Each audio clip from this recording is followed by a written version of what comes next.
Hi, my name's Glen Price, and I am the owner of Draft Distillery. We're a family-owned business.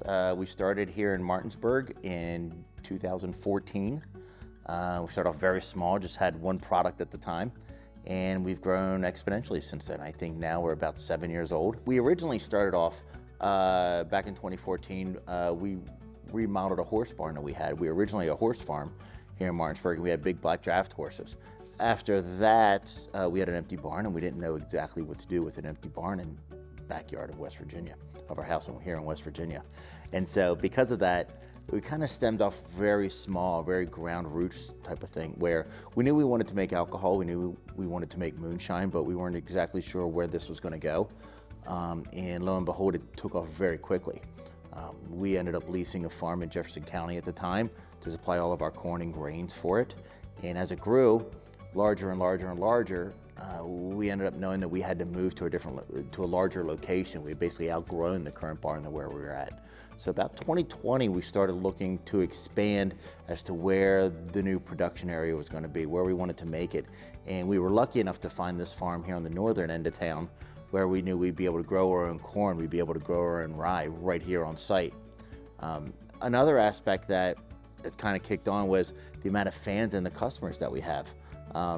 They are hardcore supporters of what we do, and you can just see by the turnout every single weekend that they have the same vision, and they're as gung-ho as we are. When guests come in to the barn and onto the property and get to experience it, I really enjoy being able to be part of that experience for them, helping to ensure that they have an excellent cocktail, a great meal, wonderful music from the great local musicians that we have in our area, that they feel like they're family.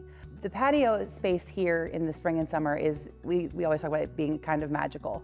And what I think the core base of that is the folks that knew about Black Draft in 2014 and watched it grow, it still feels today like you're going to hang out in your best friend's backyard. When COVID hit, and during that 2 or 3 year span, one of the biggest things that we had to do was produce hand sanitizer. Not just us, but a lot of distilleries did.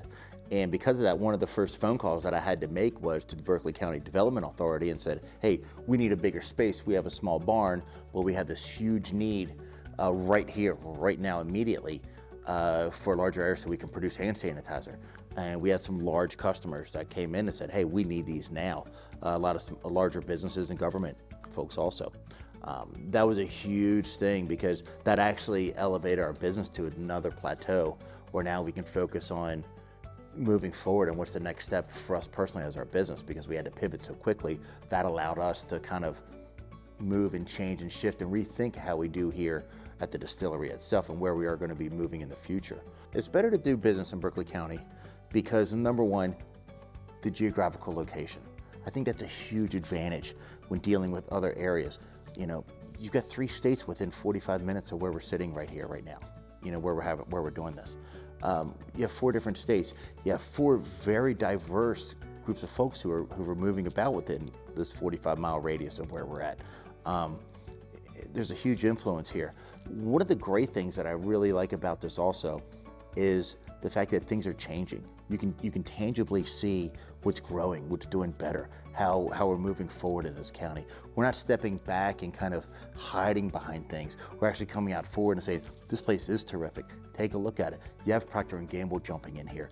You've got Clorox jumping in here. You have small businesses like us who are up and growing too. It's not just we're being crowded out by the Walmarts here. It's actually quite the opposite. The small businesses here are doing well also. And I'm not just saying us. We're part of a group of probably 10 or 12 other small businesses that have all kind of started close to the same time, and we're all just kind of growing at the same pace, and it's terrific to see.